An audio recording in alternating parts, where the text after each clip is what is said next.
Hello, ഞാനിന്നൊരു coconut ബന്നുണ്ടാക്കാൻ പോവുകയാണ്. ഓവനില്ല, അങ്ങനത്തെ സൗകര്യങ്ങളൊന്നും എനിക്കില്ല. എൻ്റെ ഉള്ള സൗകര്യത്തിൽ ഞാൻ 2 സ്പൂൺ ചൂടുവെള്ളം അതിലേക്ക് ഒഴിക്കുകയാണ്. ബൗളിലേക്ക് ഒഴിക്കുകയാണ്. 2 സ്പൂൺ ചൂടുവെള്ളം ഒഴിച്ചിട്ടുണ്ട്. ഇനി നമുക്കതിനകത്തേക്ക് ഇതിൽ പൊങ്ങുന്നതിന് വേണ്ടിയിട്ട് നമുക്ക് ഈസ്റ്റ് ചേർക്കണം ഇതിനകത്ത്.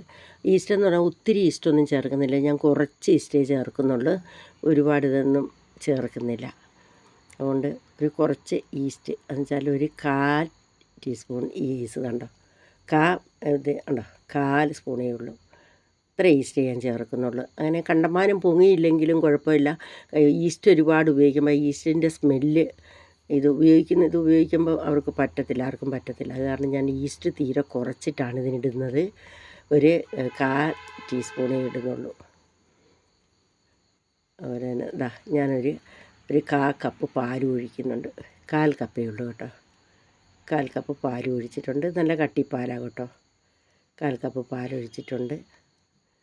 1/4 ടീസ്പൂൺ ഈസ്റ്റ് ഇട്ടിട്ടുണ്ട്.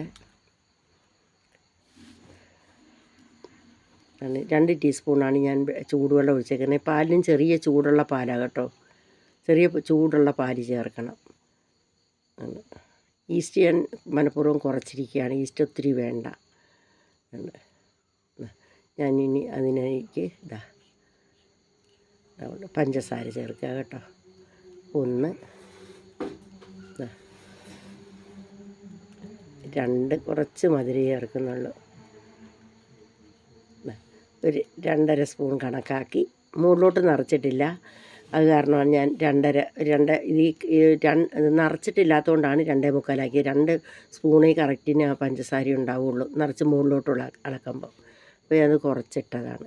ഇനി നമുക്കിതൊന്ന് മിക്സ് ചെയ്യാം. ചെറിയ ചൂടുള്ള പാലായതുകൊണ്ട് പെട്ടെന്ന് പഞ്ചസാരയും അങ്ങ് മിക്സാവും, പിന്നെ ഈസ്റ്റും അങ്ങ് മിക്സാവും. നമുക്ക് ഒരു 5 മിനിറ്റ് കൊണ്ട് തന്നെ നമുക്കിത് പൊന്തി വരും.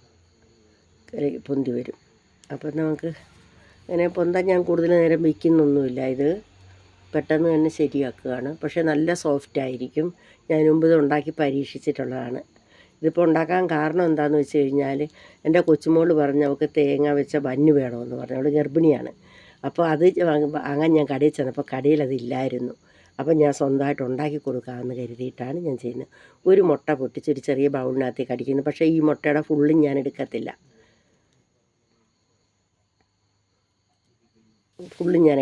ഇത് ഫുള്ള് നമുക്ക് വേണ്ട. ഈ ഒരു മുട്ടയുടെ ഫുള്ളും വേണ്ട. അത്രയും ചെറിയ ക്വാണ്ടിറ്റിയിലാണ് ഞാനിത് ഉണ്ടാക്കുന്നത്. ഇത് ആ മുട്ട നമുക്ക് നന്നായിട്ട് അങ്ങ് മിക്സ് ചെയ്യാം. നന്നായിട്ട് മിക്സ് ചെയ്തിട്ട് എടുക്കാം. നമുക്ക് നന്നായി ഒന്ന് പതപ്പിച്ചെടുക്കുകയാണ്. എന്ന് വെച്ചാൽ ഒത്തിരി പതയ്ക്കൊന്നും വേണ്ട. ഇത് മുട്ട നമ്മൾ ഉണ്ണി തമ്മിൽ യോജിക്കുകയെന്ന് മാത്രമേ ഉള്ളൂ. വെള്ള ഉണ്ണിയും മഞ്ഞ ഉണ്ണിയും കൂടെ ഒന്ന് യോജിക്കുകയെന്ന് മാത്രമേ ഉള്ളൂ. അല്ലാതെ അതിന് പ്രത്യേകിച്ച് ഇതൊന്നുമില്ല. അല്ലാതെ പതപ്പിക്കുന്നൊന്നുമില്ല. ഒന്ന് അടിച്ചിട്ട് ഇതിൽ ചേർക്കുന്നത് ഞാൻ കാണിച്ചു തരാം. ഞാൻ കുറച്ച് ക്വാണ്ടിറ്റിയിൽ അതും ചേർക്കുന്നുള്ളൂ, ഒത്തിരി ഒന്നും ചേർക്കുന്നില്ല. എന്താണ്ടോ ഈ ഒരു സ്പൂൺ, ആ ഒരു സ്പൂണിന് ഓയിലേ ഞാൻ ചേർത്തിട്ടുള്ളൂ. അതേപോലെ തന്നെ അത് ടേബിൾ സ്പൂണാണ് കേട്ടോ. 1 ടേബിൾ സ്പൂൺ ഓയിൽ ഞാൻ ചേർത്തു. ഇനി ഇതിനകത്തേക്ക് നമുക്ക് ആ 1 ടേബിൾ സ്പൂൺ ഓയിൽ ആണ് നമ്മൾ ചേർക്കുന്നത്. അത്രയും മതി നമുക്ക്. നമ്മൾ കുറഞ്ഞ ക്വാണ്ടിറ്റിയിലാണ് സാധനം ഉണ്ടാക്കുന്നത്. അതുപോലെ തന്നെ നമുക്ക് ആ മുട്ടയുടേതും ഞാൻ അടിച്ചു വെച്ചിട്ടുണ്ട്, അതും നമുക്ക് ചേർക്കാം. കുറച്ച് ഉപ്പിടുകയാണ് ഇതിനകത്തേക്ക്. ഉപ്പിട്ടിട്ട് നമുക്ക് അടുത്തത് ഞാൻ കാണിച്ചു തരാം. ഓരോന്നോരോന്ന് ഞാനിങ്ങനെ ചെയ്തു തരാം. അത് നല്ലോണം ഒന്ന് മിക്സ് ആകട്ടെ. ഉപ്പ് നല്ലപോലെ കലങ്ങട്ടെ. അതിന് വേണ്ടിയിട്ടാണ് ഞാനതിങ്ങനെ ചെയ്യുന്നത്. നന്നായി ഒന്ന് ഉപ്പ് നന്നായി കലങ്ങി വന്നു. അപ്പം ആ ഓയിൽ സൺഫ്ലവർ ഓയിലാവട്ടോ ഞാൻ ഒഴിച്ചിരിക്കുന്നത്. ഈ മുട്ടയിൽ നിന്ന് ഞാൻ 1 ടേബിൾ സ്പൂൺ മുട്ട ഒഴിക്കുകയാണ് കേട്ടോ. അത്രയേ ഉള്ളൂ. ഒന്ന് നിറച്ച് ഒഴിച്ചിട്ടില്ല, അത്രയേ ഒഴിച്ചിട്ടുള്ളൂ. അത്രയും മതി ഇതിന്. നമ്മളിത് വിൽക്കാനൊന്നും ഉണ്ടാക്കുന്നതല്ല, നമുക്ക് കഴിക്കാനാണല്ലോ. അപ്പോൾ ഈ മുട്ടയുടെ സ്മെല്ലൊന്നും ഇങ്ങനെ അറിയാതിരിക്കാൻ വേണ്ടിയിട്ടാണ്. പിന്നെ ഈസ്റ്റ് ചേർക്കുന്നുണ്ട് മുട്ടയുടെ സ്മെല്ല് അറിയില്ല കേട്ടോ. അങ്ങനെയുണ്ട് ഒരു കാര്യമേ, അതും പറയണം. ഇതൊക്കെ നമുക്ക് വീട്ടിൽ തന്നെ ചെയ്ത് നോക്കാവുന്നതേ ഉള്ളൂ. എനിക്ക് ഓവനും ബീറ്ററും ഒന്നുമില്ല. ഇല്ലാതെയാണ് ഞാനിത് ചെയ്യുന്നത്.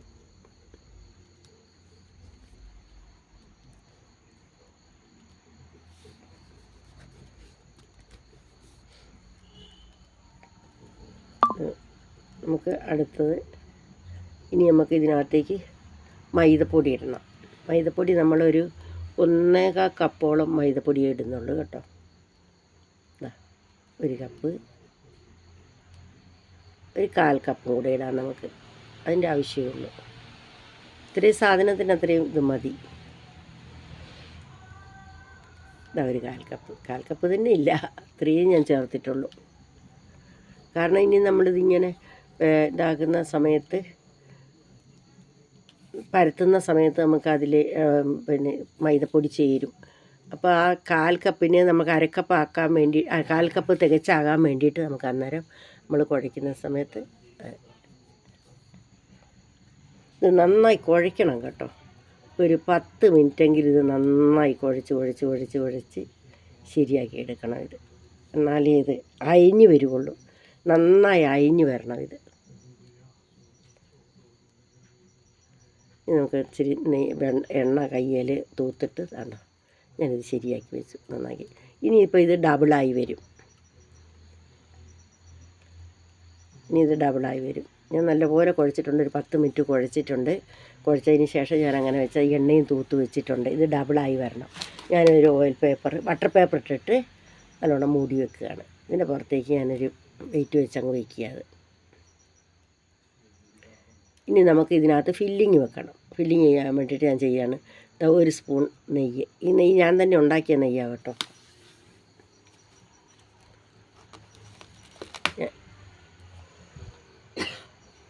ഞാനിത് ഉണ്ടാക്കാൻ വേണ്ടിയിട്ട് ഇപ്പോൾ ഈ നെയ്യ് ഉരുക്കിയെടുത്തതാണ്.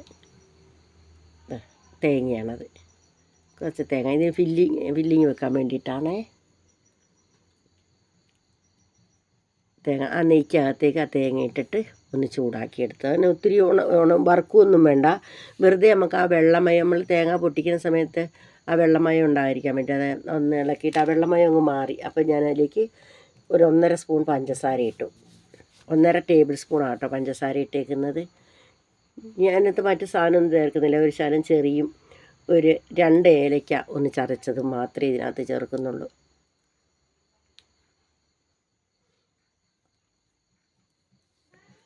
നമുക്ക് ഓരോ സാധനങ്ങളും ഇതൊക്കെ നമ്മളുടെ വീട്ടിൽ തന്നെ, ഈ ബേക്കറിയിൽ നിന്ന് വാങ്ങുന്ന സർവ്വ സാധനങ്ങൾ തന്നെയും നമുക്ക് വീട്ടിൽ തന്നെ ഉണ്ടാക്കാവുന്നേ ഉള്ളൂ. നമ്മുടെ വീട്ടിലുള്ള ഉപകരണങ്ങൾ കൊണ്ട് തന്നെ ഉണ്ടാക്കാവുന്നേ ഉള്ളൂ ഇതൊക്കെ. അപ്പോൾ അവളൊരാഗ്രഹം പറഞ്ഞപ്പോൾ പെട്ടെന്ന് ഞാനതങ്ങ് ചെയ്യാണ്. കാരണം അന്നേരം കടയിൽ പോയി, ദൂരെ കടയിലൊക്കെ പോയി വാങ്ങാൻ ആളില്ല. അപ്പം ഞാനതിപ്പോൾ തന്നെ നിനക്ക് ഉണ്ടാക്കി തരാമെന്ന് പറഞ്ഞുകൊണ്ട് ഞാനത് ഉണ്ടാക്കുകയാണ്.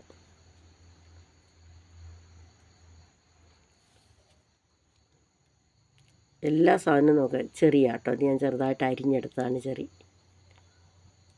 ഏലക്ക ഇട്ടു. വേണ്ട, അത് സോഫ്റ്റായി വന്നതുണ്ടോ, ഡബിളായിട്ടുണ്ട് ഇപ്പോൾ. അത് നമ്മുടെ കയ്യെ പറ്റുമൊന്നുമില്ല. അത് കണ്ടോ, ഡബിളായി അത്. കാരണം ഞാൻ 2 മണിക്കൂർ നേരമായി വെച്ചേക്കുന്നത്. അത് കുഴച്ച് വെച്ചതിന് ശേഷം ഞാൻ നെയ്യ് ഉണ്ടാക്കിയെടുത്തു. ഞാൻ പാലിൻ്റെ പാട എടുത്ത് വെച്ചിരുന്നു. അതടിച്ച് അത് ഉരുക്കിയെടുത്ത് ഇത് കുഴച്ചവിടെ വെച്ചതിന് ശേഷം കണ്ടോ, വലിച്ചെടുക്കുമ്പോൾ കണ്ടോ, ഇങ്ങനെ വലിഞ്ഞ് കിട്ടണം, മുറിയാതെ വലിഞ്ഞ് കിട്ടണം. പക്ഷേ ഞാനത് വലിച്ച് മുറിച്ചെടുത്തു. ഇത് രണ്ടും പപ്പാതിയാക്കി ഞാൻ. ഇനി നമുക്കിതാ ചപ്പാത്തി കല്ലിലോട്ട് ഇച്ചിരി മൈദ കൊടുത്തിട്ടാണ് ഞാൻ പറഞ്ഞത്. മൈദ ഇനിയും നമ്മൾ എടുക്കും. എന്താ പറഞ്ഞത്, ചപ്പാത്തി കല്ലിലേക്ക് അത് വെച്ച് പരത്തുകയാണ്. കൈ കൊണ്ട് തന്നെ പരത്തുക. കാരണം ഇത് നമ്മൾ ബേക്ക് ചെയ്യുന്ന സമയത്ത് അത് തന്നെത്താൻ പരന്ന് വന്നോളും. ഇത് ഞാൻ ഒരു ബട്ടർ പേപ്പർ വെച്ചിട്ട് ഒരു പാത്രം ശരിയാക്കി അവിടെ വെച്ചിട്ടുണ്ട്. നമുക്ക് അതിലേക്ക് ഇതങ്ങ് എടുത്ത് വയ്ക്കണം. ഇതിപ്പോൾ റൗണ്ട് ഒത്തില്ല എന്നൊന്നും ഓർത്ത് നമ്മൾ വിഷമിക്കേണ്ട. കാരണം പാത്രം കറക്റ്റ് റൗണ്ടിലുള്ള പാത്രമാണ്. നമ്മൾ ആ പാത്രത്തിലേക്ക് വെച്ചതിന് ശേഷം നമ്മളിങ്ങനെ അമർത്തി കൊടുക്കുമ്പോൾ, ബട്ടർ പേപ്പറിലോട്ട് വെച്ച് അമർത്തുമ്പോൾ അത് ശരിക്കും റൗണ്ടായി തന്നെ വരും. അത് ഞാൻ കാണിച്ചു തരാം നിങ്ങൾക്ക്.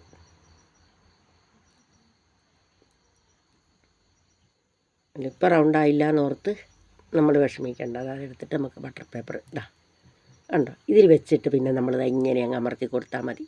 അപ്പോൾ റൗണ്ട് കറക്റ്റായിട്ട് വരും. അതിൽ റൗണ്ട് ആയില്ലല്ലോ എന്നോർത്ത് നമ്മൾ വിഷമിക്കേണ്ട ആവശ്യമില്ല. ഉണ്ടല്ലേ ഇപ്പം റൗണ്ടായത്, ഇങ്ങനെ റൗണ്ടായി അങ്ങ് വരും അത്.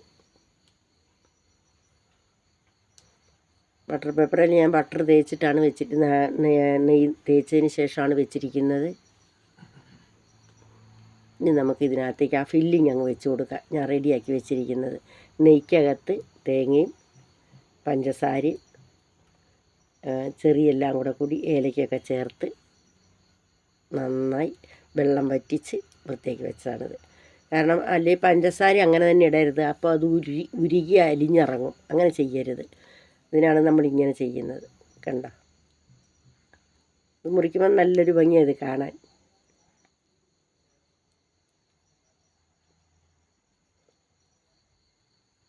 ഇത് നന്നായിട്ടൊന്ന് പ്രസ് ചെയ്ത് കൊടുക്കണം നമ്മൾ. ആ സെൻറ്ററിൽ മാത്രമേ വരാവുള്ളത്, അരികിനൂടെ വരുന്നുണ്ട്. ഇനി ഞാനത് പ്രീ ഹീറ്റ് ചെയ്യാൻ വയ്ക്കുകയാണ് പാത്രം. ഒരു 5 മിനിറ്റ് കൊണ്ട്. ഞാൻ പറഞ്ഞ ഓവനിലല്ല ഞാൻ ചെയ്യുന്നത്, എനിക്ക് ഓവനൊന്നുമില്ല. ഓവനും അങ്ങനെ ഒരുപാട് ഉപകരണങ്ങളൊന്നുമില്ല. ഉള്ളത് കൊണ്ടിട്ട് എങ്ങനെ ചെയ്യാം, നമുക്ക് അടുക്കള ജോലികൾ എങ്ങനെ ലഘൂകരിച്ച് ചെയ്യാൻ കഴിയും. നമ്മുടെ വീട്ടിൽ എന്ത് സാധനം ഉണ്ടോ അതുകൊണ്ട് നമുക്ക് ആ സാധനങ്ങൾ ചെയ്യാൻ കഴിയും. അതാണ് ഞാൻ കൂടുതലും ഈ ഇതിൽ കാണിച്ചു തരുന്നത്. ഇതിനെല്ലാം തന്നെ നമ്മൾ മൈക്രോ ഓവൻ വാങ്ങാൻ എല്ലാവർക്കും കഴിയത്തില്ല. അപ്പോൾ ഇതൊക്കെ ഉണ്ടാക്കണമെന്ന് എല്ലാവർക്കും ആഗ്രഹവും ഉണ്ടാവും. അപ്പം നമുക്കത് ചെയ്യാനുള്ള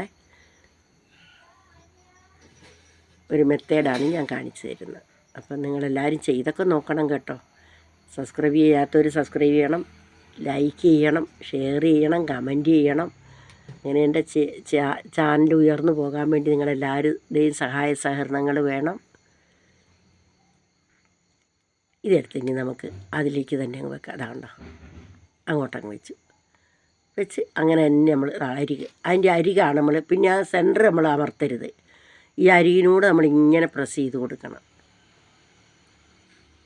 നന്നായി പ്രസ് ചെയ്യണം. അല്ലെങ്കിൽ എന്താ അറിയോ, ഇത് പൊന്തി വരുന്ന സമയത്ത് അത് ഇളകി ഇഞ്ഞു പോരും. അങ്ങനെ ഇളകി വരാൻ സമ്മതിക്കരുത്. നമ്മൾ ആ കറക്റ്റ് എടുത്ത പാലും ആ വെള്ളവും എണ്ണയും ആ മുട്ടയെല്ലാം കറക്റ്റായിരുന്നു. അതുകൊണ്ടിട്ടാണ് നമുക്കിതിങ്ങനെ തന്നെ കറക്റ്റായിട്ട് കിട്ടിയത്. അല്ലെങ്കിൽ വെള്ളം കൂടിപ്പോകും, അതല്ലെങ്കിൽ വെള്ളം കുറഞ്ഞു പോകും. പിന്നെ നമ്മൾ വെള്ളം ചേർത്ത് കുഴയ്ക്കാൻ അവസരം ഉണ്ടാകരുത്. അതുപോലെ തന്നെ വെള്ളം കൂടിപ്പോയിട്ട് കോരി ഒഴിക്കുന്ന അവസ്ഥയിൽ ഉണ്ടാകുകയും ചെയ്യരുത്. ഇത് കറക്റ്റാണ്, നമ്മൾ ആ എടുക്കുന്നത് കറക്റ്റായിരിക്കണം. അതുകൊണ്ടാണ് ഞാൻ മുട്ടയൊക്കെ കറക്റ്റായിട്ടാണ് ഇതിങ്ങനെ എടുത്തത്. ഞാൻ ഇതിൻ്റെ മുകളിലൊന്ന് ആ മുട്ടയുടെ ബാക്കിയുള്ള മുട്ട ഉണ്ടായിരുന്നു ഇതിൻ്റെ മുകളിലൊന്ന് ഇടിച്ചു കൊടുക്കുക. പക്ഷേ ഓവൻ ഇല്ലാത്തത് കൊണ്ട് ഇത് ഒരു കാരണവശാലും മുകളിൽ കളറ് വരില്ല കേട്ടോ. ആ സമയത്ത് ഓവനെ വെക്കുകയാണെങ്കിൽ ഇതിൻ്റെ മുകളിൽ നല്ല ബന്നിൻ്റെ മുകളിലുള്ള കളറ് പോലെ കളറ് വരും. ഇത് നമ്മൾ സാധാരണ പാത്രത്തിൽ ചെയ്യുന്നതുകൊണ്ട് മുകൾ ഭാഗത്തേക്ക് ഹീറ്റ് വരുന്നില്ലല്ലോ, അടിയിൽ നിന്ന് പൊന്തി വരിക മാത്രമേ ഇത് ചെയ്യുന്നുള്ളൂ. അതുകൊണ്ടിട്ട് മുകളിലെ കളറ് വരില്ല. ഞാനെന്നിട്ട് തിരിച്ചിട്ട് കാണിച്ചു തരാം നിങ്ങൾക്ക്. കാരണം മുകളിൽ കളർ ഇല്ലാത്തതുകൊണ്ട് മുകളിൽ കളർ ഇതിന് വരില്ല. ഇനി നമുക്കിത് അടച്ച് വെച്ച് ബേക്ക് ചെയ്യാം. 25 മിനിറ്റ് ബേക്ക് ചെയ്യണം ഇത്. ഞാൻ എടുത്തിട്ടുണ്ട്. ഞാൻ മറിച്ചിട്ടാണ് കാണിച്ചു തരാമെന്ന് പറഞ്ഞാൽ മറിച്ചിട്ടാണ് കാണിക്കുന്നത്. കണ്ടോ, ഇതിൻ്റെ അപ്പുറം വെള്ള കളറിൽ തന്നെയാണ്. അത് ഞാൻ മറിച്ച് കാണിച്ചു തരാം. നല്ല സോഫ്റ്റാണ്, അടിപൊളിയായിട്ട് നല്ല കണ്ടീഷനായിട്ട് വന്നിട്ടുണ്ട്. കണ്ടോ, കണ്ടിരിക്കുന്നത് നല്ല സോഫ്റ്റായിട്ടുണ്ട്. ആ ഫില്ലിങ്ങൊക്കെ നല്ല കറക്റ്റായിട്ട് ഒന്നും ലീക്ക് ചെയ്യുകയോ ഒന്നും ചെയ്തിട്ടില്ല. നമ്മൾ കടയിൽ നിന്ന് വാങ്ങുന്ന ബന്നിൻ്റെ അതേ ആകൃതി അതേ ടേസ്റ്റും ഉണ്ട്. പക്ഷേ ഇത് ഓവനിലല്ലാത്തത് കൊണ്ട് മുൾഭാഗം നല്ല വെള്ള കളറായിട്ടാണ് കാണുന്നത്. കണ്ടില്ലേ, ഇത് കണ്ടില്ലേ? ഇത് കാണിക്കാൻ വേണ്ടിയിട്ടായിരുന്നു ഞാൻ. ഇത് ഇപ്പോൾ വണ്ടിയൊക്കെ വന്നിട്ടുണ്ട്, വേറെ ശബ്ദമൊക്കെ കേൾക്കുന്നുണ്ട്. ഇത്രയായിട്ടുണ്ട്. ഇപ്പം നല്ല ടേസ്റ്റ് ഉണ്ട് ഇതിന്. നിങ്ങളെല്ലാവരും ഇത് ചെയ്ത് നോക്കണം. നിങ്ങളോട് എല്ലാവരോടും എനിക്ക് നന്ദിയുണ്ട്. എൻ്റെ വീഡിയോ നിർത്തുന്നു. നന്ദി, നമസ്കാരം.